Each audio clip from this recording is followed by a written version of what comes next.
하나님께서는 우리에게 다 달란트를 주셨죠. 다 재능들을 주셨습니다.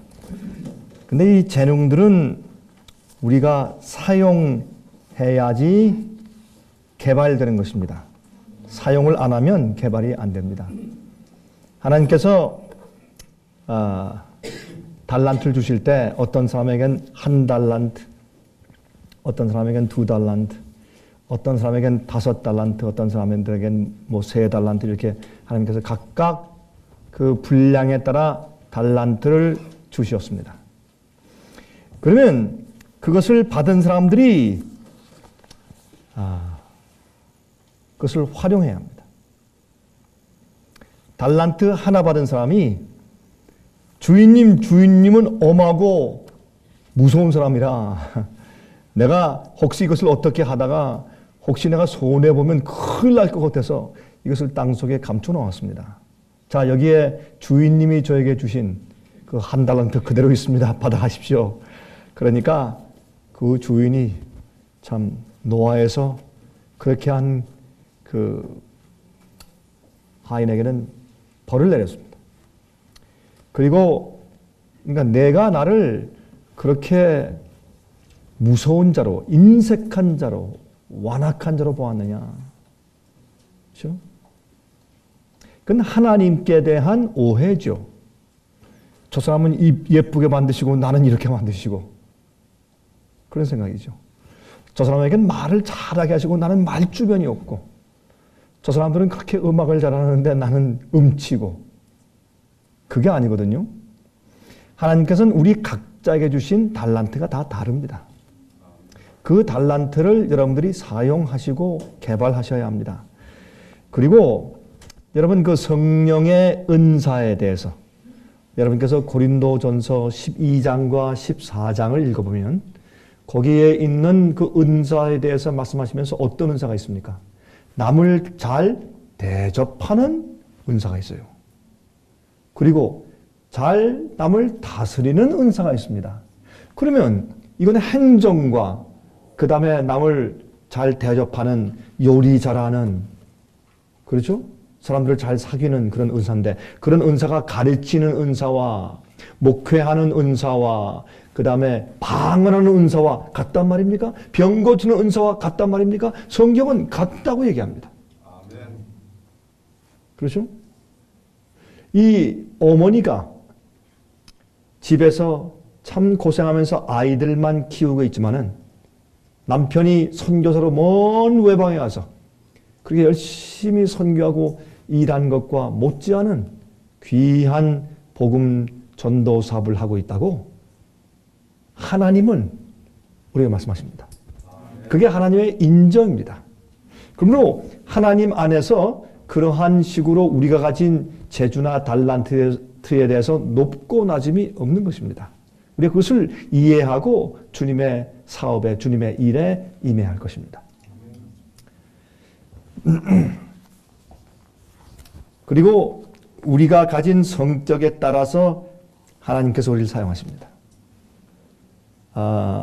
어떤 사람이 저한테 이런 얘기를 했습니다. 제가 무척이나 참 비난도 많이 받고 또 이단 소리도 많이 듣고 그렇게 일해 왔으며 지금도 큰 차이가 없이 그렇게 일해 오는 사람이지만은 그러나 또 나름대로 하나님께서 참 큰 은혜를 베푸시고 많은 사람을 만나게 하시고 또 많은 집회를 하게 하시고 참 큰 주님의 성령의 역사를 이루시는 그런 주님의 사업의 일원이 되게 하셨습니다. 예수님께서 제게 베푸신 은혜가 참 큽니다. 저는 얼마나 감사한지 모릅니다. 그런데 어떤 사람이 저한테 이렇게 질문합니다. 목사님, 하나님께서 어떻게 목사님을 택하셨을까요? 하나님께서 목사님을 택해서 어떻게 이런 일을 이렇게 이루시는지 참 제가 궁금합니다. 그럴 때 흔히 제가 답변하는 말이 있는데 이런 것입니다. 예, 하나님께서 제 성격을 사용하셨죠. 제 성격을 이용하신 겁니다. 이제 그게 무슨 뜻인지 듣는 사람들은 잘 이해가 안 됩니다. 저는 제 가슴 속에 정말 뼈저리게 느끼는 저만이 아는 게 있어요. 그건 뭐냐면 하나님께서 내 성격을 이용하셨다. 저는 물불을 가리지 않는 성격입니다. 저는 어릴 때부터 물불을 가리지 않습니다. 조금 위험한 성격일 수가 있어요. 근데 내가 이 길로 간다? 그러면 죽으면 죽었지 갑니다. 이게 옳다, 저게 정의야 하면 저는 뒤로 물러가지 않고 그냥 가는 것이 제가 좀 타고난 성격 같습니다. 하나님께서 그거를 사용하셨어요. 제가 뭐 남들보다 더 특이하고 머리가 좋고 무슨 뭐 믿음이 좋아서보다 하나님께서 이 사람한테 내가 이런 걸 맡기면은 이거는 좀 해낼 수 있겠다라고 제 마음속에 제 조상 때부터 흘러내려오는 저희 아버님과 어머님이 저에게 유전적인 법칙으로 흘러내려주신 그 성격을 하나님께서 사용하신 것 같아요. 주님께서는 우리를 아시니까 전 그랬다고 늘 답변을 합니다. 왜냐하면 제가 아무리 봐도 하나님께서 저를 이렇게 사용하실 이유가 저한테는 없거든요. 전 솔직히 그렇습니다. 제가 겸손해서 이런 말씀 드리는 것이 아니라 정말 그렇습니다. 그래서 하나님께서 우리를 사용하시는데 다 주님의 섭리가 있고 다 뜻이 있어요. 하나님께서 여러분들을 각자 여러분들이 있는 처지에서 바로 여러분을 있는 그대로 사용하실 수가 있어요. 이제 보십시오. 앞으로 하나님께서 여러분을 어떻게 사용하시는지. 놀라운 역사를 주님께서 이루실 것입니다. 또 이룰 수 있는 것을 저는 믿습니다. 우리가 헌신하기만 하면 제가요. 저는 상당히 긍정적인 사람이에요. 그래서 어떤 일을 볼 때 부정적으로 보는 일이 별로 없어요. 그게 제가 타고난 성격 중에 하나입니다. 그래서 저는 어떤 일 볼 때 저거 할 수 있겠다. 또 하자. 안 되는 게 어디 있어. 뭐 이런 그런 성격을 제가 좀 가지고 있죠. 그래서 저와 함께 일하는 직원들은 가끔 좀 힘듭니다. 제가 한번 어떤 계획을 하고 밀고 나가면 사정이 없으니까. 그런데 제가 어떤 일이 있었냐면 제가 이 고등학생 때인데 제 사촌 동생이 저한테 형, 나 아직 수영을 하는데 나 겨우 뜨기만 하고 수영을 잘 못하니까 형 나한테 수영 좀 가르쳐 주세요. 근데 저는 수영을 못했습니다. 그때. 왜냐하면 저는 이 운동을 좋아해서 뭐 여러 가지 운동을 안 해본 게 없어요. 다 좋아하는데 수영만큼은 못합니다. 지금도 못합니다. 근데 그 이유가 제가 운동을 좋아하지 않아서가 아니라 아니면 물을 두려워해서가 아니라 제가 외아들이니까 어릴 때부터 그냥 저희 부모님들이 물가에 가면 큰일 난 줄 알거든요. 얘야 제발 물가에 가지 말아라. 저희가 피난을 가가지고 서울에 살다가 피난을 가서 유교사변 때 그때 9년 동안 부산에 살았어요. 부산에 살 때 말이죠. 얼마나 친구들이 매일 수영 가잖아요. 예? 그 수영 앞바다, 송도, 바닷가 그 얼마나 뭐 좋아요. 뭐 그런데 거기에 뭐 수영 간다 그러면 그냥 뛰어나와서 제발 수영 가지 마라. 왜냐면 수영 갔다가 물에 빠져 죽는 친구들이 뭐 좀 많습니까? 그러니까 이 외아들이 죽을까봐 수영하지 말라고 하셔서 저는 아주 수영은 제가 하면 안 되는 줄 알고 수영을 제가 어릴 때 못 배웠죠. 쉽게 볼 수 있는 그런 환경 가운데서도. 근데 한 번은 제가 이제 사촌 동생과 이제 가서 수영을 하는데 저는 가면 수영할 줄 알았어요. 왜? 제가 타고난 성격이 그러니까. 전 가서 물에 딱 들어가면 뜨는 줄 알았어요. 뭐 남들 다 하는데 뭐 못할 게 뭐 있어. 가서 조금만 이렇게 많이 수영하는 걸 보니까 다 어떻게 하더라고요. 그러니까 나도 어떻게 이렇게 발을 좀 젓고 이렇게 하면은 뭐 개 헤엄을 쳐서라도 내가 뜰 줄 알았어요. 전 그렇게 긍정적인 사람이었어요. 원래 타고나기를. 갔어요. 하자! 들어갔는데 제 사촌 동생 뜨는데 전 가라앉았어요. 제가 절 알잖아요. 그래서 전 늘 얘기할 때 하나님께서 내 성격을 이용하셨다. 그래서 생각을 합니다. 우리 모두는 하나님께서 우리에게 풍부해 주신 성격, 성질, 달란트가 있어요. 어떤 사람은 급하면 일을 빨리 해치워 놓느라고 실수해요. 어떤 사람은 아무리 급해도 아주 자상하게 이렇게 해가지고 빈틈이 없어요. 이거는요, 탁월한 사람이에요. 그래서 느린 사람은 느린 대로 할 일이 맡겨져야 돼요. 급한 사람은 급한 대로 할 일이 있어요. 어떤 사람은 조용해요. 조용한 사람은 조용한 사람대로 주님께서 맡기실 일이 있습니다. 여러분, 제가 가끔 얘기하지만 요한 웨슬레는 조용한 사람이었어요. 요한 웨슬레는 조용하고 굉장히 내성적인 사람이었습니다. 그렇기 때문에 요한 웨슬레의 설교는 깊이가 있고, 그분은 원고를 써서 거의 읽는 그런 설교자였습니다. 그래서 요한 웨슬레 목사님의 글을 읽으면 깊이가 있어요. 아주 자상하고. 그래서 그런 분이었기 때문에 하나님께서 그를 통해서 무슨 기별을 전했느냐. 우리의 품성이 온전해질 수 있고 모든 죄를 승리하는 거룩하고 완전한 사람이 될 수 있다. 그런 기별을 하나님께서 그에게 맡기셨습니다. 말틴 루터가 그 기별을 맡았으면 아마 좀 부족했을 것입니다. 말틴 루터는 큰 교황권 세력 앞에서 혼자 싸운 담대한 그런 성품을 가진 사람이었습니다. 예. 그래서 하나님께서 말틴 루터에겐 그러한 종교 개혁자의 처음에 횃불을 들고 일어나는 종교 개혁자의 사명을 맡기신 것입니다. 자, 하나님께서 여러분들에겐 무엇을 맡겼습니까? 여러분들은 무엇을 하고 살아야 합니까? 하나님께서 여러분에게 주신 사명이 어떠한 것인가요? 여러분이 무엇하고 사셔야 합니까? 이것을 우리가 정말 한번 이 시간에 생각을 좀 해보아야 할 것입니다. 자, 여러분 이렇게 한번 생각 좀 해보시기를 바랍니다. 신약의 사복음은 예수님께서 아브라함 때부터 구약 성경에 예언되었던 바로 그 성육신하신 하나님 메시아이심을 기록하고 있죠. 그 사복음. 바로 예언된 그분 메시아가 이분이다라는 것을 가르쳐 주기 위해서 사복음이 기록됐어요. 그렇죠? 그 예수님께서 우리 어둠 가운데 있는 인간들에게 하나님의 사랑을 보여주기 위해서 오셨고, 또한 그 생애 자체로 진리가 무엇인 것을 보여주기 위해서 오셨다. 또 예수님의 십자가가 바로 우리 대속을 위한 하나님의 사랑이다. 하나님의 구속하신 방법이다. 그것을 보여주기 위해서 사복음이 기록됐어요. 하지만 그 예수님의 생애와 거룩한 희생이 이 세상에, 여러분들이 우리가 너무나 잘 아는 얘기예요. 그거 뭐 국민학생 같은 그 얘기를 뭐하러 또 하십니까? 그래도 합니다.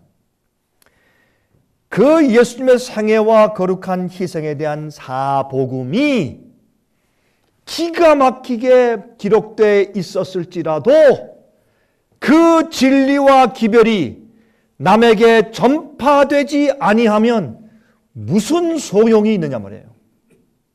예수님이 베들레헴에 100번 태어나시고 십자가에 200번 돌아가셨다고 할지라도 그것을 전달해 주는 복음 전파가 없으면 그것이 무슨 소용이 있느냐 말이에요. 그래서 사도행전이 빠져버리면 사복음 가지고는 신약 성경이 이루어지지 않는 것입니다. 그래서 사복음 이후에 사도행전이 기록되어 있습니다. 아무리 하나님께서 잔치를 배설해도 초청하고 사람을 부르시는 그런 은혜의 기별이 없으면 어떻게 되겠습니까? 그렇죠? 세상에 퍼지게 되어 있는 이 복음을 믿는 사람들이 구원을 얻게 되는지를, 어떻게 해야 구원을 얻게 되는지를 기록한 것이 사도행전입니다. 사도행전 보면 사복음이 어떻게 전파되어 가는가 하는 것을 기록하고 있죠. 그렇죠? 이 복음을 믿는 자들이 어떻게 구원을 받는가? 이게 사복음의 연속이죠. 우리 그것을 누가복음과 사도행전을 보면 우리가 알 수 있습니다. 자, 제가 지금 무슨 얘기를 하려고 하느냐? 조금만 참으세요. 우리 기다리세요.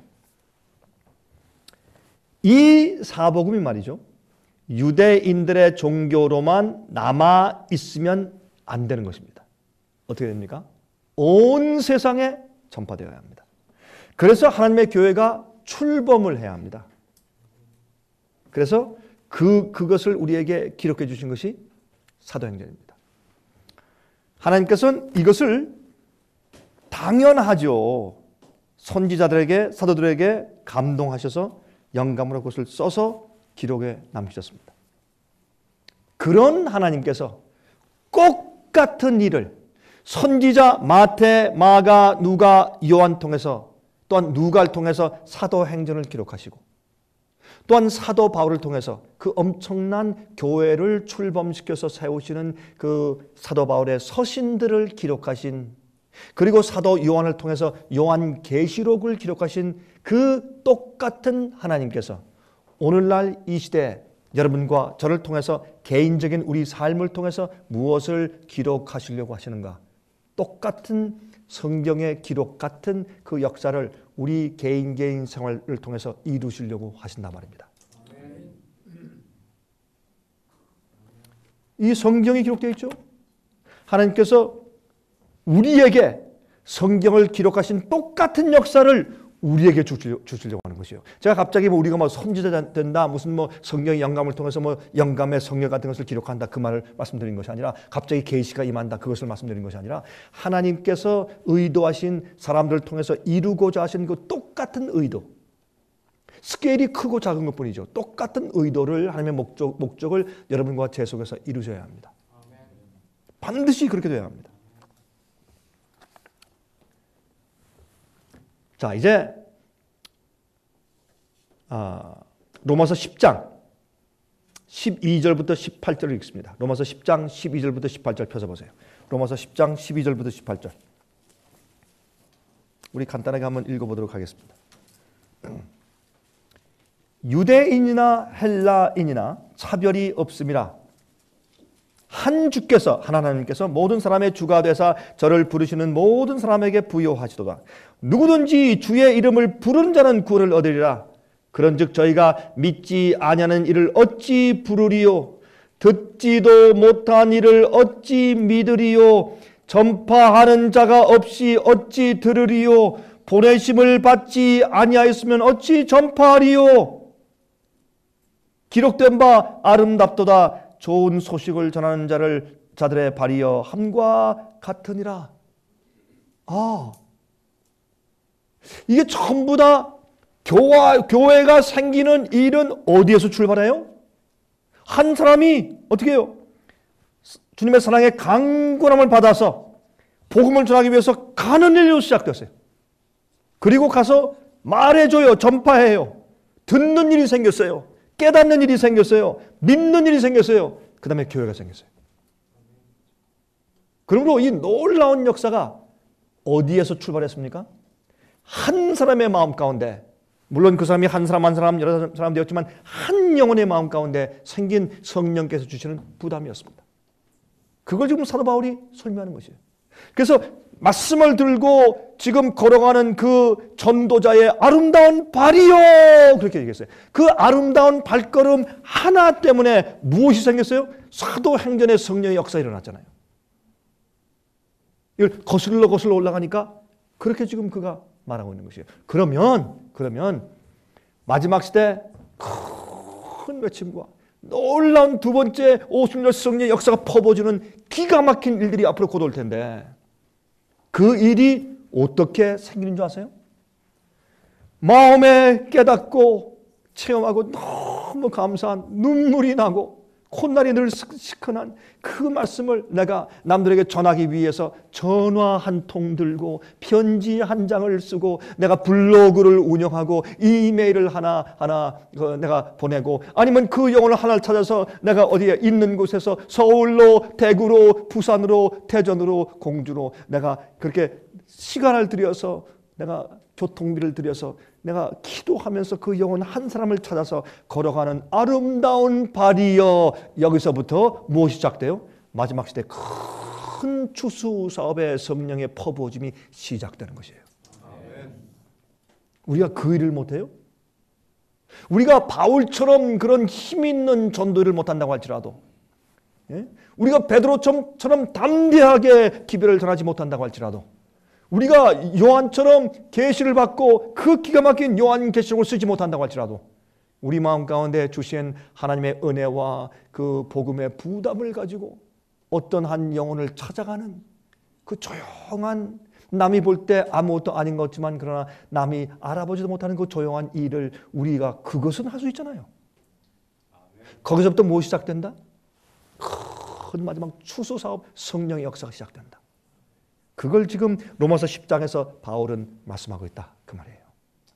오늘 제가 여러분들께 강의하는 이 내용의 제목은 땅 끝까지 이르러 라는 제목입니다. 땅 끝까지 이르러. 제가 이 제목을 말씀드리는 것은 지금 우리 직원들이 이것을 놓고 한 다음에 나중에 저한테 찾아와서 물어요. 목사님, 오늘 설교는, 오늘 강의는 제목이 뭡니까? 물어요. 그러니까 묻지 말라고 미리 말씀드리는 거예요. 그것도 와서 저한테 물어야 되니까. 여기서요, 이렇게 16절에 이렇게 말씀해요. 로마서 10장 16절에는 그러나 저희가 다 복음을 순종치 아니하였도다. 이사야가 가로되 주여 우리의 전한 바를 누가 믿었나이까 하였으니. 우리는 어떤 때요, 복음을 아무리 전해도 받는 사람이 없을 때 낙심을 해. 야, 이건 내가 이거 해서 뭐하나. 예? 그래 나나 잘 믿고 내 가족이나 구원받지. 아니에요. 여기 이사야도 말하기를 누가 복음을, 우리가 전해주는 복음을 누가 믿었습니까? 하나님 답답해서 말했어요. 예? 그렇게 여기 얘기한 것을 여기 우리가 볼 수가 있어요. 우리도 그런 느낌을 느끼게 되죠. 사도 바울이 교회를 세우고 굉장했죠. 뭐 성령이 펑펑 떨어지고 난리가 났죠. 그렇죠? 그런데 우리가 사도 바울의 신발을 신고 사도 바울이 그 지낸 그 거리에 우리가 가서 같이 본다고 하십시다. 예? 사람들이 어떤 도성에 가서는 믿는 사람이 한 사람밖에 없었어요. 전체 도성, 어떤 때 한 명도 없이 돌에 맞아 죽을 듯이 그냥 쫓겨나오고 말이죠. 예? 큰 얻어맞고 감옥 속에 들어가고. 그랬어요. 멸시천대 십자가는 내가 지고 가오리다. 말은 잘해. 모든 영광과 존귀는 주님 받으시옵소서. 찬송은 잘해. 멸시천대 십자가는. 근데 복음 전할 때 멸시천대 받고 사람들이 거절하고 받지 않을 때, 예? 주님 나 더 이상 안 할랍니다. 못합니다. 이 정신 상태가 잘못된 것입니다.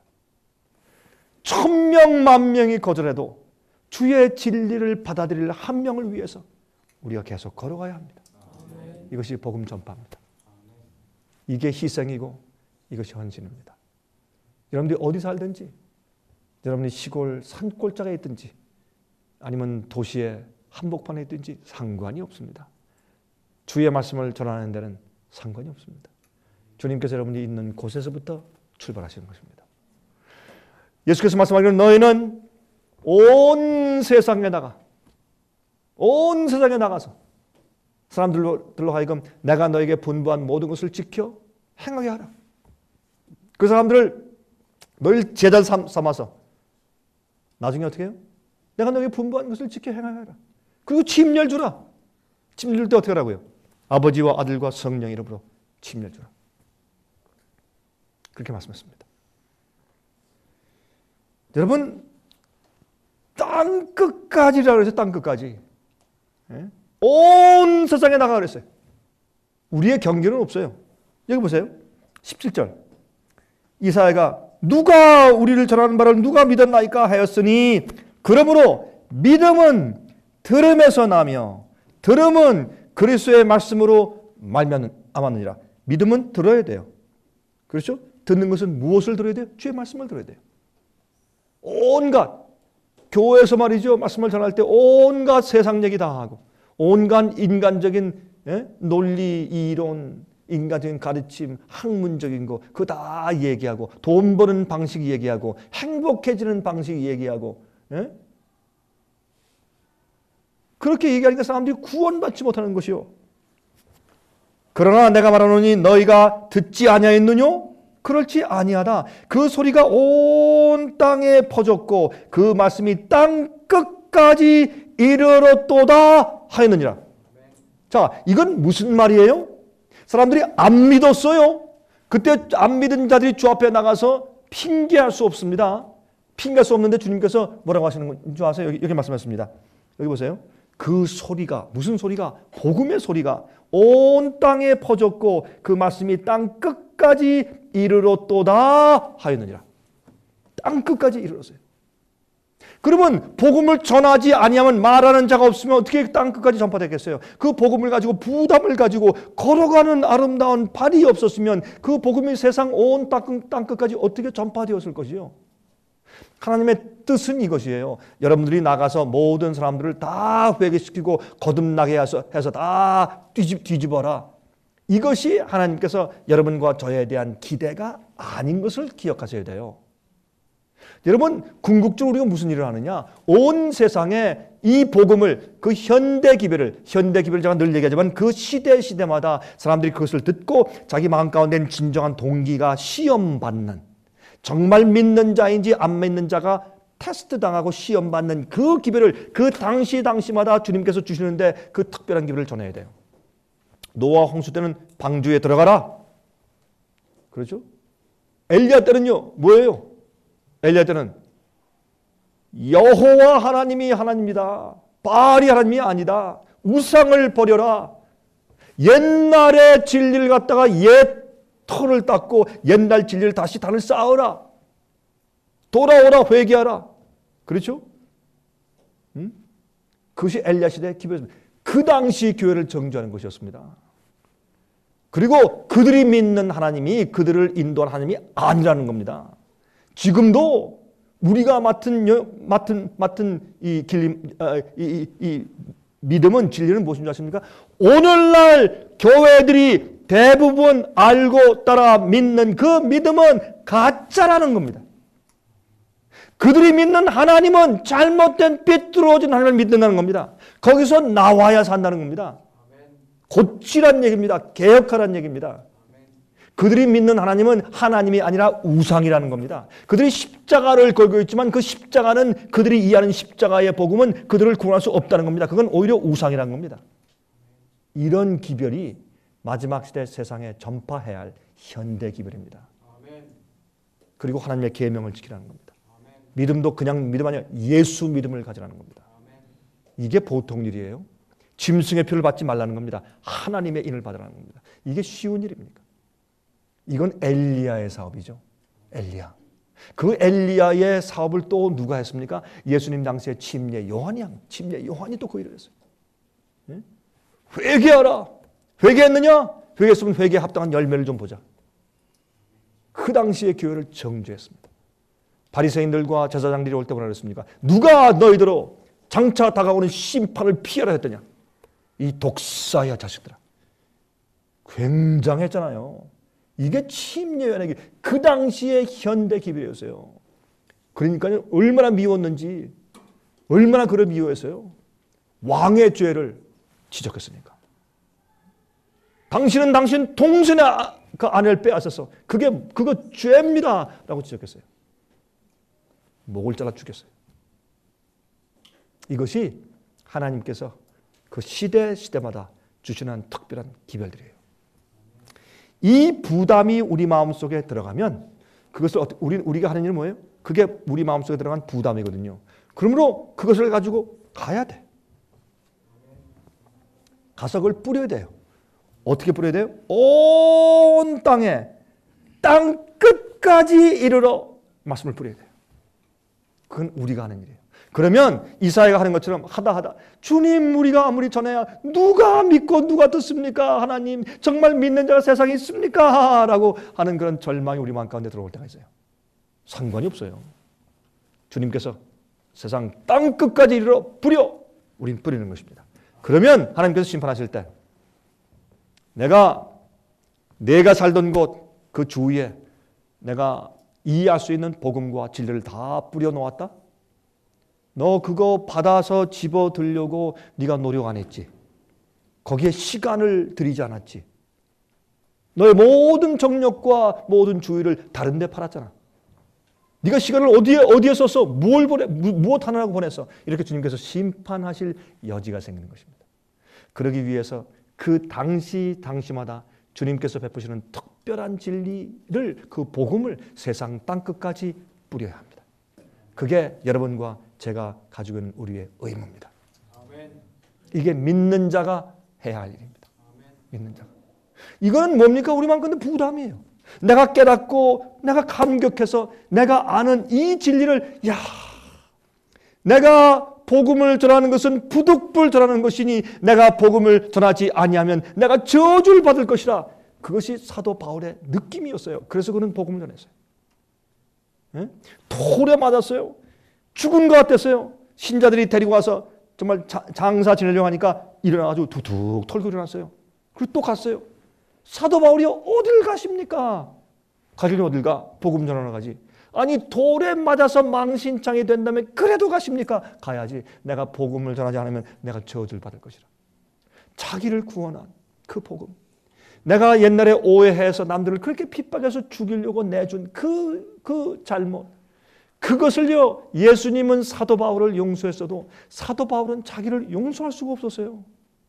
베드로가 죽을 때 나를 제발 좀 거꾸로 십자가에 못 박아주세요. 왜 그랬습니까? 예수님께서는 베드로를 용서해 주셨으나 베드로는 예수님을 부인한 그 죄를 자기는 자기 자신을 용서할 수가 없었어요. 그래서 자기는 죽을 때까지 그 복음을 전했어야 돼요. 바울이 그랬어요. 바울이. 그거는 우리를 구원하신 그 복음과 진리의 은혜를 우리가 얻었으면 우린 가만히 있을 수가 없는 겁니다. 편지 쓰든지 전화를 하든지 이메일을 하든지 여러분이 블로그를 만들든지 뭘 하든지 아니면 찾아가든지 그런 일을 하게 되는 것입니다. 이렇게 복음을 전하는 일을 하지 않으면 여러분 영혼이 죽는 것입니다. 이것은 믿는 자가 반드시 해야 할 우리의 사명입니다. 그러면 목사님 난 정말 복음을 전하는 능력도 없고 재주도 없고 정말 그렇거든요. 그러면요. 남 복음을 잘 전하는 사람 옆에 가서 가방을 들고 따라다니세요. 그거라도 하세요. 네? 그러면 그런 사람에게 내가 당신을 어떻게 도와줄까? 그렇게 하세요. 그러면 내가 당신 집에 가서 내가 하루 종일 농사를 해주면 그 시간 동안 당신은 나가서 복음 전할 수 있는가? 그럼 나 그거 해줄게. 그렇게라도 하세요. 정 못하겠으면 그럼 하나님께서 그 나가서 복음 전하는 그 사람과 여러분이 똑같은 복음 사업을 했다고 인정해 주실 테니까. 우리 마음의 뜻과 마음의 소원이에요. 마음의 헌신과 희생이고. 그래서 우리는 복음을 전하는 일을 빼고는 우리 인생에 중요한 것이 없어요. 그게 가장 중요해야 돼요. 영혼을 위해서 하는 거. 그래서 어떻게 돼요? 하나님이시여. 하나님이시여. 오늘도 내게 영혼을 보내주십시오. 깨닫게 해주십시오. 내 사람을 만나게 해주십시오. 산골짜기에 살아요? 걱정하지 마세요. 여러분 준비만 하고 있어요.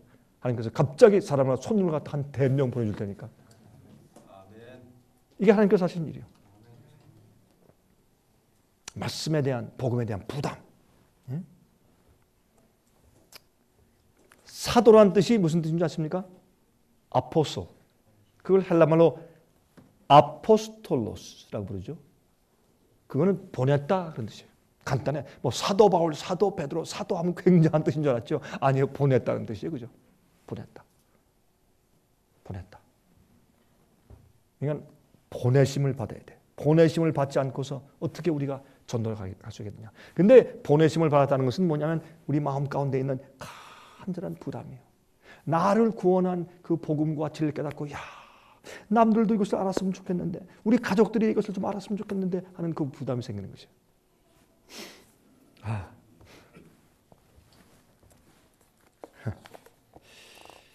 땅 끝까지 이르러. 그래서 여러분 사도행전 1장 1절 보시면 이런 말씀 있죠. 그 누가가 누가복음을 기록하고 또 사도행전을 기록했는데 데오빌로 각하에게 쓴 편지죠. 이렇게 사도행전 1장 보면 1장 1절에 데오빌로요 내가 먼저 쓴 글에는 무릇 예수의 행하시며 가르치시기를 시작하심부터 그의 택하신 사도들에게 성령으로 명하시고 승천하신 날까지 이를 기록하였노라. 사복음 기록한 다음에 그 다음에 또 예수님에 대해서 그러면 이 내가 당신한테 써보낸 이 누가복음 이거 말고 그 이후에 어떤 일이 생겼느냐? 예수님께서 이 땅에 오셔서 십자가 돌아가시고 부활하시고 승천하신 다음에 도대체 그럼 끝났느냐? 그 이후에 어떤 사건이 벌어졌느냐? 그걸 기록해서 보낸 것이 사도행전이에요.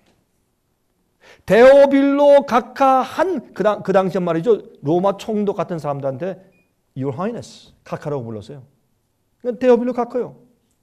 그 사람한테 보낸 그 사도행전 편지 한 장이 누가는 그것을 써서 데올빌로 각가에게 사람을 통해서 우편부를 통해서 보냈을 때 그거 하나 쓴 편지가 그 이후에 2000년 동안에 어마어마한 일을 이루어 놓을 것이라는 것을 그는 이해하지 못하고 몰랐어요.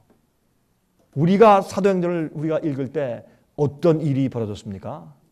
예? 굉장하잖아요. 많은 사람의 마음 가운데 부흥을 일으키고 복음에 대한 확증을 갖게 했지 않습니까? 그렇죠? 마찬가지요.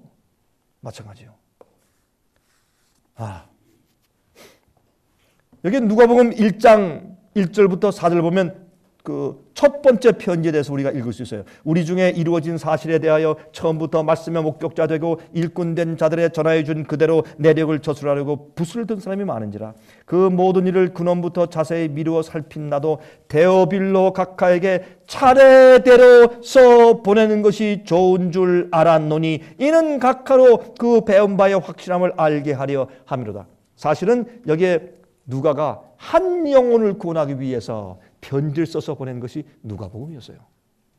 여기 뭐라고 했습니까? 여기 예수님에 대해서 그 내력을 저술하려고 붓을 든 사람이 많은지라. 몇 명인지 몰라요. 그런데 하나님께서 성령의 영감을 주어서 주님께서 성경으로 기록하게 해서 뽑아내신 것은 마태, 마가, 누가, 요한복음 네 성경복음밖에 없습니다. 그 이외에 로마 교회에서 거기에 넣는 그런 경우에서 그건 아닙니다. 하나님께서 그 속에 넣지 않았습니다. 그러나 마태, 마가, 누가, 요한.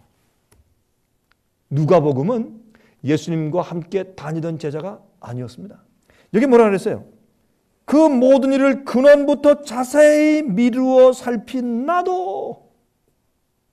그는 남에게 들었어요. 찾아가서 연구했어요. 예? 리서치를 했단 말이에요. 마가를 찾아가고 마태를 찾아가고 사도 바울을 찾아가고 사도 요한을 찾아가고 베드로를 찾아가서 듣고 묻고 어떻게 인터뷰한 다음에 적었어요. 그리고 기록한 것이 뭐예요? 누가복음이었어요. 그거는 어떤 의미에서 우리도 할 수 있어요. 그런데 문제는 누가는 성령의 감동으로 쓰여진 것이라 성경 속에 들어갔지만 우리가 전도하기 위해서 쓰여진 우리의 글은 성경에 들어가질 않아요. 그러나 누가가 한 그 일은 우리도 할 수 있다. 그러면 여러분이 편지 한 장 쓸 수 없다. 예?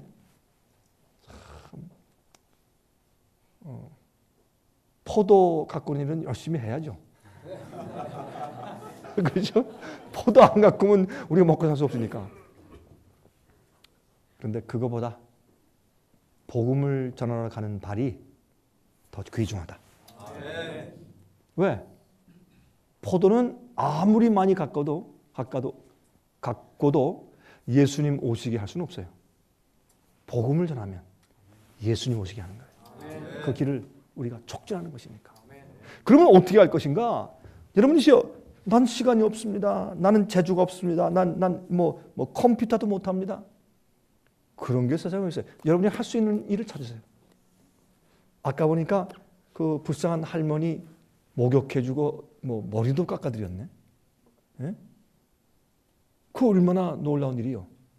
그러면서 할머니 예수님 얘기 들어보셨죠? 그때 그 사람 아니면 누가 그 일을 해줄 거예요? 여러분, 하나님께서는요 여러 가지 부담을 주시는데 내 주위에 있는 사람, 멀리 있는 사람 하나님께서 자꾸 부담을 주세요. 그리고 내가 깨닫고 읽고 그렇구나 하면 그거 남에게 전해주고 싶죠. 그렇죠? 나 혼자 꽁꽁 가지고 있어야지 그런 마음이 안 들어가요. 전해주고 싶죠. 그게 전도거든요. 이 세상엔 전도할 방법이 너무나 많다고. 방법을 찾자면 너무나 방법이 많아요. 여러분들이 아무리 산꼭대기에 산다고 할지라도 여러분들이 영혼들에게 복음을 전하고 그들에게 감동할 수 있는 방법이 여러 가지가 있어요. 여러 가지 있어요. 여러분들 정말 여러분들이 그 가슴에서 우러나오는 간절한 회개의 경험. 여러분 시골 살면서 이렇게 풀을 뽑고 이렇게 호미로 이렇게 밭을 가는데 들어온 그 뜨거운 경험. 그러면서 여러분 영혼이 정결게 되는 거. 우리 사람이 흙을 만지고 땅을 파잖아요. 그건 내가 나를 죽이는 경험, 내가 죽는 경험이에요. 많은 사람들이 내가 죽고 내 속에 그리스도께서 사시는 경험을 실제적으로 어떻게 할 줄 몰라요. 그런데 그 중에 아주 힘 있는 방법 가운데 하나가 땅을 파는 것이에요. 아멘. 땅을 파면요, 내가 죽어요. 제가 옛날에 가서 삽으로 열심히 땅을 파고, 그 다음에 거기 안에 얼마나 나무 뿌리가 많은지 나무 뿌리 전부 뽑아내니까 산더미 같아. 그걸 불러 태우고 돌도 치우면서 막 이렇게 땅을 일구고 있는데, 옛날에 제가 침례를 준 한 교인이 갑자기 저를 방문을 왔어요. 강 목사 도대체 뭐 엘리야가 됐느냐, 이거 뭐 산속에 들어가서 지금 뭘 하고 있는 거냐, 저를 보기 위해서 왔어요. 보더니 저한테 깜짝 놀라더니, 아니 목사님이 어떻게 이 모양 이 꼴이 되었습니까? 그래 저한테.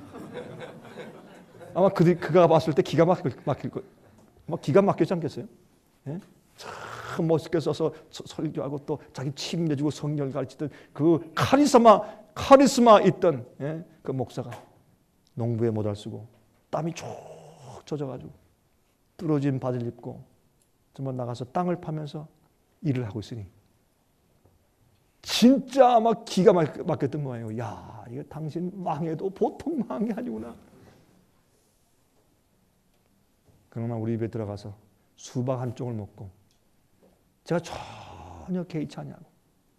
옛날엔 말이죠, 제 얼굴에 이 교만, 자랑, 떳떳함, 이것이 줄줄 흘렀어요. 땀이 흐른 게 아니라 그게 내가 나의 영광이 줄줄 흘렀어. 지금은 땀을 쭉 흐르는데 전혀 그런 게 없잖아요. 거드름 피우는 것도 없고 이런 모습 부끄러워하는 것도 없이 내 자신을 다 내려놓은 모습. 그래서 참 반갑습니다. 얘기를 좀 하다가 이 친구가 가면서 저한테 이렇게 얘기를 해요. 와, 옛날에 본 목사님이 아닙니다. 목사님이 다른 사람이 되셨군요. 그러고 갔어요. 한 번은 절 잘 아는 여 집사님이 있었는데 지금도 잊혀지잖아요. 그 집사님이 한번 저를 만나서 이렇게 이제 저를 보시고 하는 얘기가, 목사님의 얼굴 표정이 바뀌었습니다. 무슨 말입니까? 난 똑같은 강병국인데 아니 내 표정이 어떻게 바뀌었단 말입니까? 그랬더니 아닙니다. 목사님 모르시지만 저는 압니다. 목사님의 표정 자체가 바뀌었습니다. 어떻게요? 옛날에 목사님은요, 씩씩하고 용감하고 담대하고 자신감 넘치고, 예? 그리고 교만하고. 그 말을 좀 빼지. 마지막에 딱 그 얘기 하려고 좋은 얘기 다 한 거예요. 교만하고, 예? 자신감 넘치고. 그래서 맞습니다. 그래서 지금은 어떻습니까? 그랬더니 그게 없어져 버렸습니다. 얼굴 표정이 이렇게 눈을 뜨는 거, 이게 얼굴 표정이, 우리 모두가 다 우리 자신들의 이 분위기를 다 자기들이 하나씩 두르고 다니잖아요. 그게 우리가 두르고 다니는 의의 옷이에요. 두루마리예요. 다 우리가 하나씩 다 두르고 다녀요. 말할 필요 없어요. 내가 가서 앉아있고 말하고 사람 쳐다보고 얘기할 때 벌써 다 나타나요. 저 사람 누구다 금방 드러나요. 근데 그게 있거든요. 저를 보더니 목사님 표정이 달라졌습니다. 표정이. 사람을 쳐다보는 이 눈초리가 달라졌습니다. 저는 모르죠. 제가 주님 안에서 죽었으니까 사람을 보는 눈초리와 말하는 어조 똑같은 것을 얘기하고 해도, 예? 남들과 대화할 때 내 얘기만 하려고 하지 아니하고 들어줄 줄 알고 참을 줄 알고. 벌써 그 집사님 저한테 옛날에 목사님의 눈초리와 태도는 그렇지 않았어요. 표정이 그렇지 않았어요. 제가 깨달았어요. 아, 그렇구나. 여러분들 뭐 한적한 곳에 뭐 살아야 된다 그러니까 마지막 환난 피해서 숨었다, 아니면 무슨 뭐 고구마 농사 많이 지으러 가야 된다고 한 줄 아십니까? 죽으러 가는 겁니다. 아멘. 죽으러 가는 겁니다. 딱 죽습니다. 그리고요, 여러분들 사람들 살 때 내 체면, 그렇죠, 이런 거. 이거 다 없어집니다. 예수님은 그러한 분이었습니다. 예수님 사람들이 만날 때 아무런 인간적인 영광, 인간적인 욕심, 교만, 자랑, 그것은 예수님께 전혀 보이지 않았습니다. 예수님은 인간적으로 볼 때 흠모할 만한 사람이 아니었습니다. 예수님을 딱 만나면 예수님은 어떤 분이었습니까? 하나님밖에 안 보이는 분이었습니다. 온유하고 겸손하고. 그러나 입술을 열면 능력 있고 권위 있는 사람 같고. 왜? 진리를 말하니까. 그렇게 생각합니다. 난 그런 것 같은데요. 이게 아니에요. 그렇습니다. 이거 안 하면 죽습니다. 주의 말씀은 입만 벌리면 진리니까. 하나님 말씀이니까. 사람들이 볼 때 권위 있는 것 같더라. 여러분 랍비가 얘기할 때 그 제사장들이 이렇게 바리새인들이 설명할 때 율법사들이 설명할 때 어떻게 했어요? 어떤 학잔 이렇게 풀고 어떤 주족간 이렇게 풀고 옛날에 있던 우리 힐렐 우리의 랍비는 이렇게 해석한 책이 있고 탈무드에 읽어보면 이런 얘기가 있고 이러고 어떤 신학자는 이런 의견이 있어 이런 것 같습니다. 이러면 행복할 것 같습니다. 이것이 하나님의 말씀 같다고 전 생각을 합니다. 이러니까 누가 감화를 받겠어요? 예수님께서 말씀하실 때는 하나님의 권위로 선포하신 것이에요. 우리가 성경 말씀을 믿고 확신하면 우리 말씀 가운데 그런 파워가 나오는 것이에요. 내가 아니라 진리가 그렇게.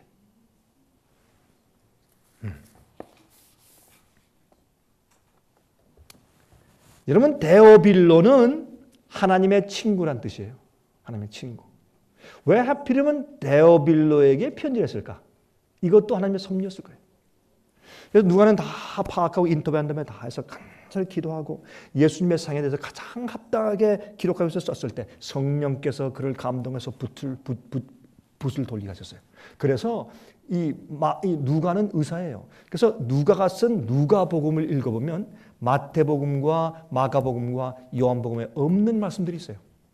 정말 인간적으로 이 땅에 내려오신 예수님의 모습이 누가복음은 보여요. 그래서 누가복음은 좀 달라요. 인간이신 예수님을 중심으로 해서 기록한 것을 우리가 볼 수 있어요. 그래서 데오빌로 이방인에게 편지한 그 편지 하나가 그 이후로 수많은 사람들의 신금을 울리고 성령의 은혜를 받게 해서 예수님을 깨닫고 회개하게 만들었어요. 그 누가복음이. 그러면 여러분과 저에게 우리가 이렇게 헌신하고 우리가 열심을 다해서 우리가 복음을 전하려고 한 영혼을 상대해서라도 온 마음을 다해서 복음을 전할 때 그것 때문에 하나님께서 얼마나 큰 영광을 받으시겠느냐고요. 그래서 우리의 그 행위 하나가 모여질 때 땅 끝까지 이르러서 복음이 전파되게 하신 것입니다. 그러면 아무도 더 이상 주님께서 심판하실 때 핑계치 못하는 역사가 이루어지게 되는 것입니다.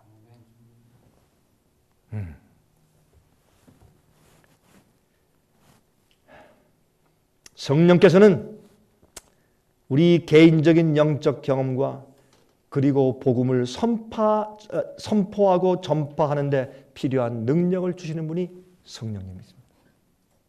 그 능력을 우리에게 주세요. 그래서 성령을 받기를 기도해야 돼요. 성령을 받기 위해서 기도해야 돼요. 저는요 매일 일어나서 하는 기도가 있어요.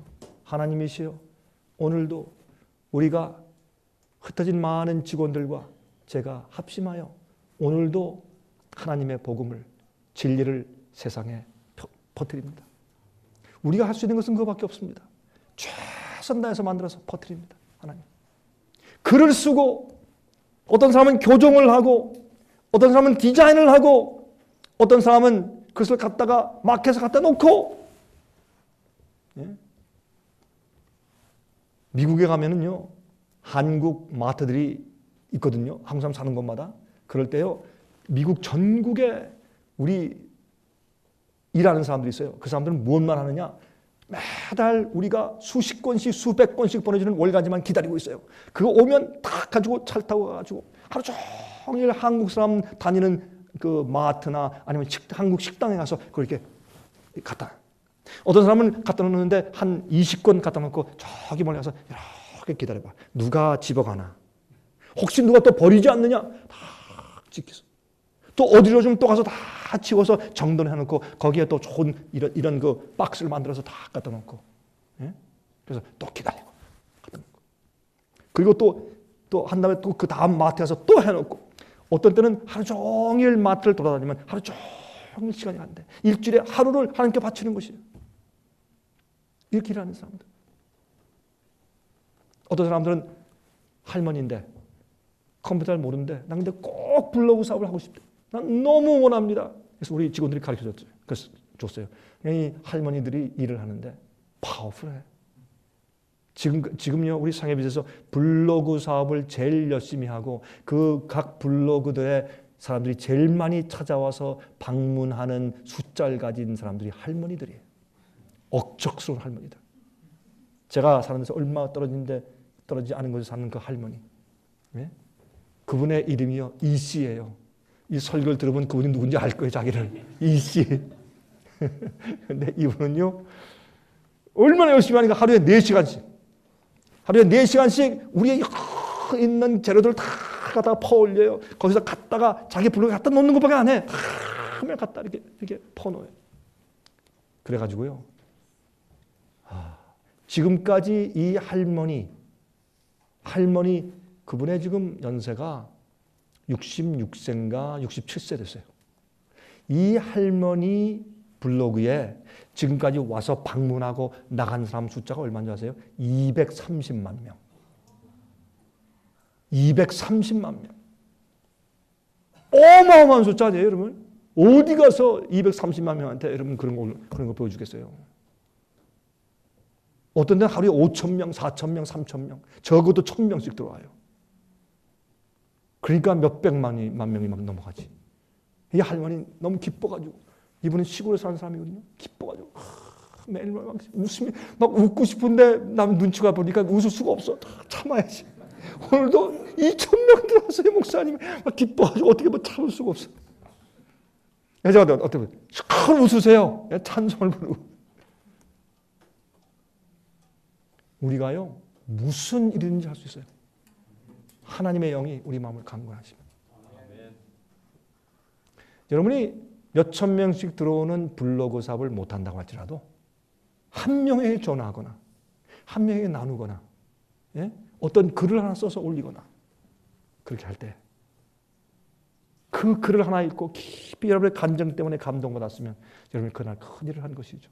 하나님은 우리가 해놓은 어떤 일 가지고 일을 하셔야 할 텐데, 전도 일을 하셔야 할 텐데, 어떤 데 사람들이 너무 편하게 지내니까 이 사람들아, 얘네들아, 내가 그럼 뭘 가지고 전도하란 말이야 도대체? 응? 이 복음을 내가 뭘 가지고 복음을 전하란 말이야? 그렇게 하고 계신 거예요, 하늘에서. 여러분 그걸 이해해야 돼요. 그 주님의 그 음성을 들을 수 있어야 돼요. 그게 우리의 사명감이에요. 사명감. 한번 제가 이 시골에 갔는데, 여기 한국이 아니고 중국 시골에. 정말 깡촌도 어떻게 그런 깡촌이 그런 깡촌에 갔어요. 아주 깊이 들어가서 보니까 거기에도 교회가 있어요. 거기서 일하는 한 젊은 전도자가 있어요. 제가 가서 이제 말씀을 전하고, 옛날 일이에요. 그리고 그 아내가 임신해 있어요. 그 젊은 부부인데 임신해 있어요. 그래서 말씀을 전해주고, 그다음에 또 거기에 온 사람들한테 이제 다 이제 강의도 해주고, 그리고 제가 두 사람을 앉혀놓고 제가 너무 측은해서 제가 주머니에 있는 제가 달러를 좀 꺼내 주셨어요. 주면서, 아니 목사님 어떻게 우리한테 돈을 다 주십니까? 와서 말씀 전하고 오셨는데. 아니다. 이건 내가 당신을 위해 주는 게 아니라 이제 곧 태어날 아기를 위해서. 아기가 태어나면 그 아기를 데리고 다닐 구두마가 필요하지. 필요하대. 기저귀 필요하지. 기저귀 필요하대. 근데 기저귀는 자기들이 만들어서 빨면 되는데, 근데 그거 말고 안 빨고 한 번 쓰고 버리는 편리한 것들이 있으니까 그것도 좀 사봐라. 옷도 필요하지. 옷도 필요하대. 또 이불도 필요하냐? 필요하대. 그래서 내가 이 돈을 주는 것은 다른 게 아니라 내가 이제 곧 나올 당신들의 자식을 위해 주는 것이니까 받아라. 주니까 눈물 흘리시면서 그래서 이제 받았어요. 줬어요. 그래서 제가 이제 오면서 이제 물었어요.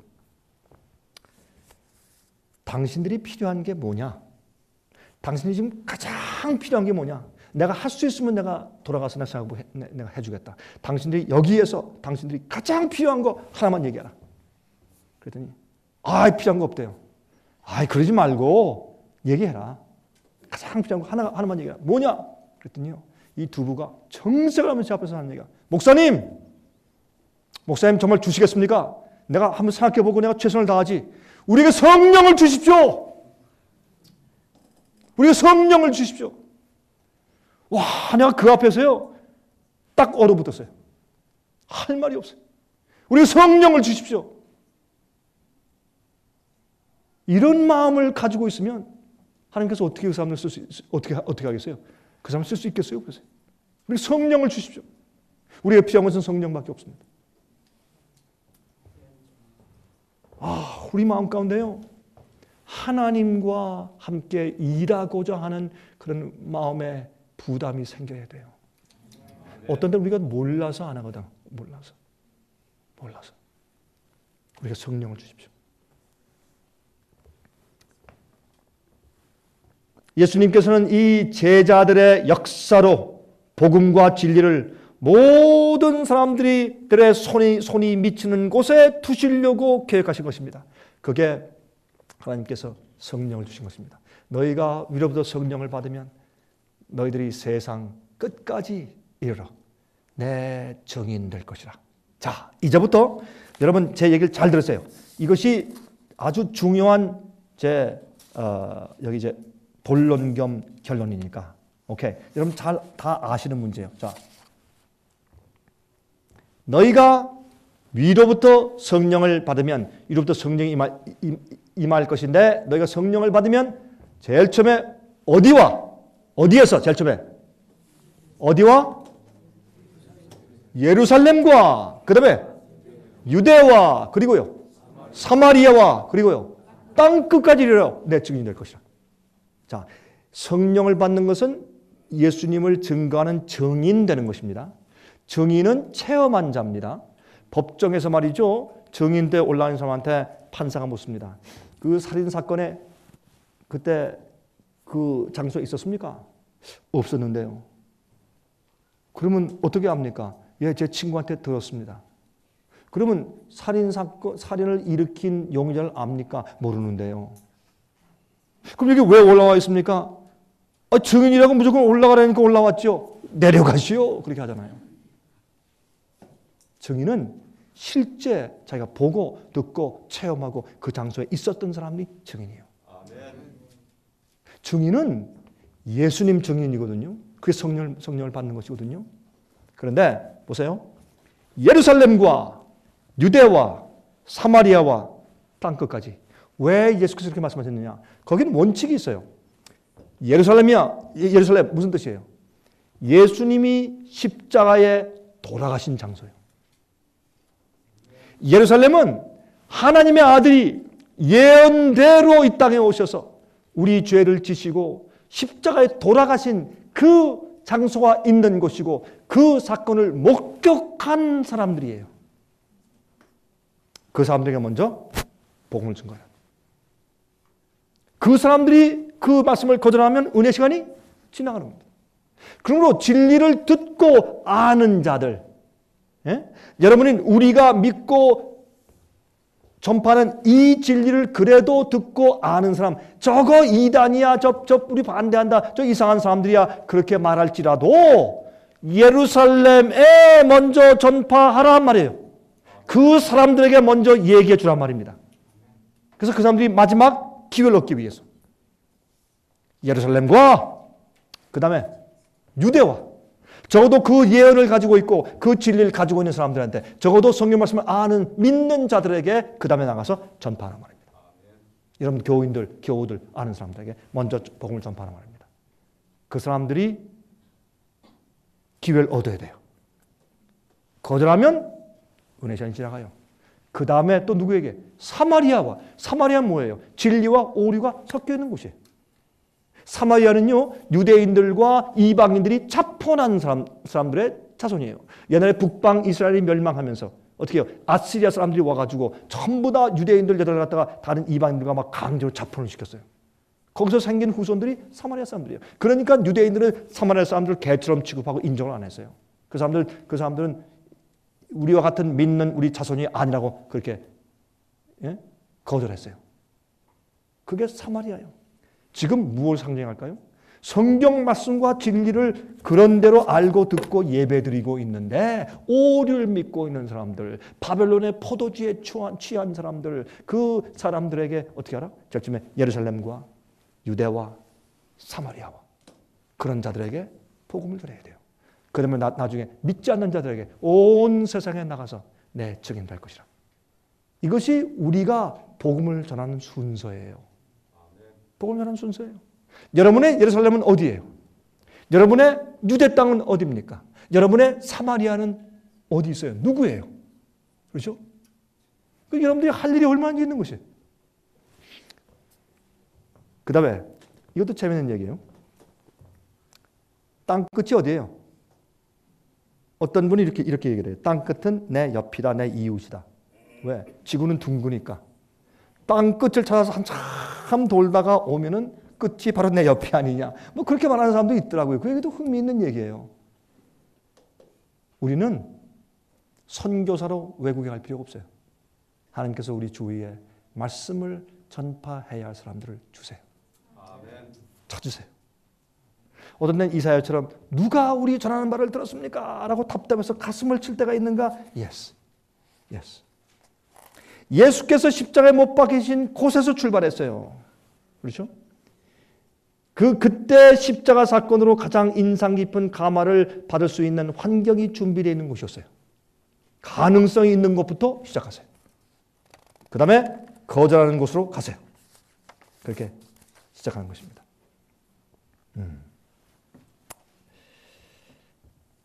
여기에 출애굽기 19장의 5절 6절을 보면 너희가 내게 대하여 제사장 나라가 되며 거룩한 백성이 될 것이라. 그렇죠? 제사장은 뭐예요? 하나님과 사람 사이에 중간 역할을 하는 자예요. 중보자예요. 우리가 복음을 전하면 하나님과 그 사람 사이에 중보자가 되는 것이. 너는 나에 대해서 거룩한 제사장 나라요. 그랬어요. 이사야 43장 1절과 7절 보면 내가 너희를 창조했는데 너희는 내가 내 영광을 위하여 창조한 자요. 그들을 내게 오게 하라. 내가 그들을 지어서 만들었다. 우리가 거듭난 자들은 다 하나님의 영광을 위해서 우리가 만들어진 사람들이에요. 우리 그것을 알아야 돼요. 에스겔 39장 27절 보면 세상 만국 앞에서 나의 거룩함을 너희를 통해서 나타날 때라 그랬어요. 누굴 통해서? 우리를 통해서. 온 하나님의 이름이 욕먹은 더럽힌 그 장소에서 우리를 통해서 하나님의 여호와의 이름이 거룩하게 영광 받게 거룩하게 다시 나타날 수 있도록 할 것이라. 그렇게 말씀했습니다. 베드로전서 2장 9절 오직 너희는 택하신 족속이요 왕같은 제사장들이요 왕같은 제사장들이요 거룩한 나라요. 그래서 교회에 우리가 떼어놓을래야 떼어놓을 수 없는 우리의 생애 사명은 무엇이냐? 복음을 전하는 것입니다. 복음을 전하는 것은 우리가 하는 게 아닙니다. 성령을 받아야 합니다. 성령의 강권하심을 받으면 복음을 전하지 않고 견딜 수 없습니다. 아멘. 저는 매일 아침에 일어나서 기도합니다. 하나님이시여, 저와 우리 직원들이 아니 또 우리 집회에 나온 형제자매들 우리와 함께 있고 이 진리를 공유하고 같이 정말 아멘하고 받드는 그런 많은 사람들이 이 세상에 있습니다. 오늘 그들이 우리와 함께 복음을 가지고 나갈 겁니다. 어떤 사람은 밭으로 가고 어떤 사람은 직장으로 가고 어떤 사람은 비즈니스로 가고 어떤 사람은 교회로 가고 어떤 사람들은 우리 직원들로서 우리 사무실에 일을 갑니다. 하나님, 또 우리가 재료들을 갖다가 인터넷에 띄워놓습니다.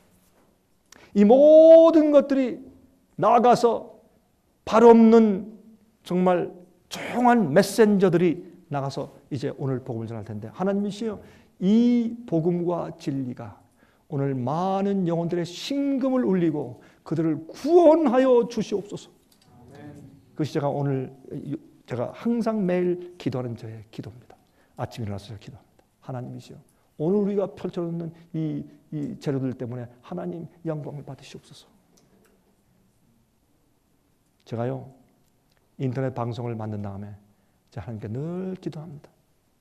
하나님이시여, 오늘 방송들 때문에 구원받는 사람들이 생겨야 합니다. 왜 우리가 설교 예배 방송만 안 하고 다른 걸 하느냐?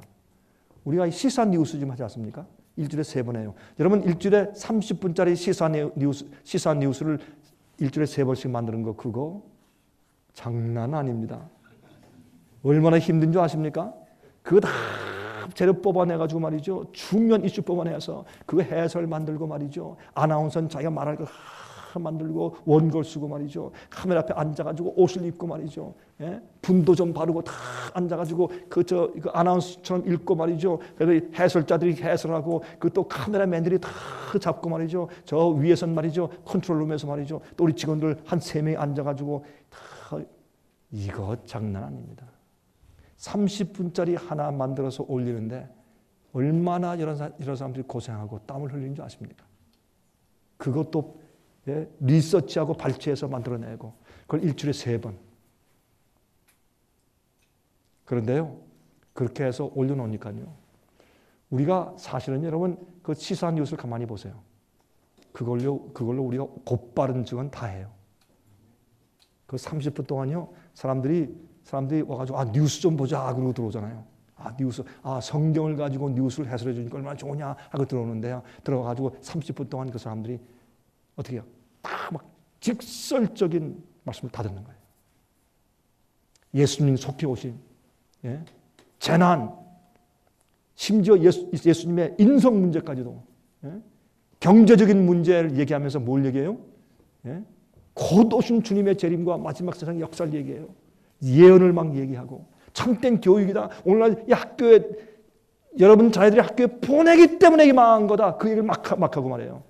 이건요, 설교에서는 그렇게 하면 좀 그렇지만은 시사 뉴스에서 지금 일어나는 말이죠. 아이들이 말이죠. 학생들이 막 부모를 때려 죽이고 말이죠. 학생들이 막 이 패싸움을 하는데 무서운 이런 뉴스를 얘기하면서 말이죠. 참교육 얘기해 보세요. 그럼 부모들이 다 가슴을 치면서 말이죠. 진짜 그래서 우리 아이들이 저렇게 됐어. 이렇게 되지 않겠어요? 그러니까 복음을 전할 때 어떻게 해요? 시사 뉴스라는 제목을 딱 붙이고서 뒤에서 뭐 해요? 진짜 진리 복음 다 전하는 거예요. 그래서 그걸 우리 만들었거든요. 그런데 그게요. It worked. 먹혀 들어갔어요. 사람들이 들어와서 보는데요. 시사 뉴스 보는 사람들 숫자가 이 장난이 아니에요. 한 프로그램에 막 1000명, 2000명씩 그냥 700명, 800명씩 들어와서 보는 거예요. 프로그램 그 30분이나 하나에 각각. 그러니까 제가 깜짝 놀랐어요. 어떻게 이렇게 많은 사람이 이걸 보느냐. 우리가 할 수 있는 일은 모두 다 해야 할 것이에요. 그래서 저는 기도해요. 이제 아침에 일어나서 기도하는 것은 하나님, 우리가 이거 지금 다 우리 웹사이트도 해놨고요. 하나님, 책도 만들어 놓고요. 우리가 많은 사람들이 지금 인터넷 선교사들이 생겨가지고 지금 블로그 활동도 하고요. 책을 돌리는 사람들이 있고요. 중국에서는 오늘도요. 600~700명의 문서 전도사들이 나가가지고 책들 막 오늘도 또 뿌릴 것이고요. 그 다음에 우리 인터넷 방송이 지금 계속되고 있고요. 앞으로 이제 조금만 더 나가서 이 프로그램이 많이 생기면 우리가 하루에 24시간 재방송까지 합쳐서 24시간 365일 동안 돌아갈 겁니다. 우리 할 수 있는 일을 다 합니다. 이렇게 해서 혹시 어떤 사람이 갈등하는 사람들이, 여러분처럼 갈등하는 사람들이, 아니면 무슨 알고 싶은 사람들이 그 시간에 들어와서 어떤 것을 보다가, 어떤 때는 시골 아이들을 보다가, 어떤 때는 거듭남이라고 하는 그런 인터뷰나 간증을 보다가, 어떤 때는 참된 신앙을 보다가, 어떤 때는 뭐 시사 뉴스를 보다가, 어떤 때는 여러분들이 해놓은 그런 프로그램들, 어떤 때는 이연맘을 보다가, 그렇죠? 이따가 보다가 어떻게 해요? 갑자기 성령께서 마음 가운데 말씀하실 때가 있다고. 하나님도 오래 기다리시고 그 찬스를 찾으시잖아요. 우리가 뭔가 이렇게 해야 하나님께서 기회를 얻을 수가 아니냐 말이에요. 그래서 우리 그리 하는 것이에요. 여러분 가운데 혹시 이런 분들 계세요? 나는 하나님께서 진리로 나를 구원하신 내 경험이 가슴에 터질 것 같습니다. 그런 분들이 있으면 우리한테 오세요. 우리가 딱 찍어가지고 우리가 인터넷 방송에 올려드릴게. 그럼 여러분들이 간증한 한 30분 간증 때문에 밖에 있는 수백 명, 수천 명이 앞으로 깊은 감동을 받을 수 있어요. 그래서 인터넷 방송은 저 혼자 하는 게 아니라 우리 모두가 함께 하잖아요. 모두가. 진리에 부담 있는 사람이 모두가 함께 하잖아요. 그래서 우리가 인터넷 방송을 시작한 거예요. 이건 근데 참 어떤 데 가만히 보면 참 재밌어요. 여러분 그 KBS 뉴스를 하려면 뉴스 1시간 그거 하는데 수십 명, 40명, 50명 직원이 달라붙거든. 근데 우리는 시사 뉴스 30분 하는데 아이고 30명, 40명이 어디 있어요? 가끔 몇 명에서 고생하면서 그걸 만들어내. 그래도 누가 나아요? 우리가 나아요. 왜 나 안 좋아하세요? 우린 진리를 다루니까. 우린 진리를 다루니까.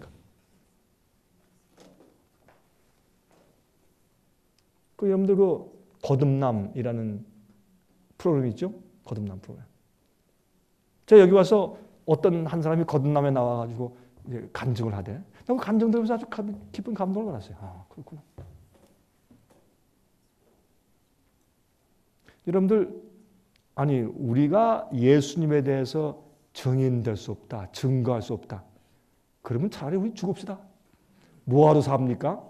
예수를 믿는다고 해서 예수님께 대한 증거할 게 아무것도 없다? 이건 문제 있는 겁니다. 그렇죠? 그래서 제가 다른 것만 하는 게 아닙니다. 우리 모두는 각기 타고난 성격이 다 다르고, 우리가 가진 달란트가 다르고, 가진 것도 다르고, 성격도 다르고, 성질머리도 다르고, 타고난 게 다 달라요. 어떤 사람은 키가 크고, 어떤 사람은 키가 작고, 많이 배우고 못 배울 수도 있어요. 그러나 우리 모두가 하나님께로부터 받은 성령의 은사들이 각각 있어요. 그 은사를 사용하세요. 그리고 여러분의 생애를 살아있는 산 제사로 제단 위에 올려놓으시기를 간절하게 바랍니다. 기도하십시다. 자비하신 하늘에 계신 우리 아버지시여, 감사합니다.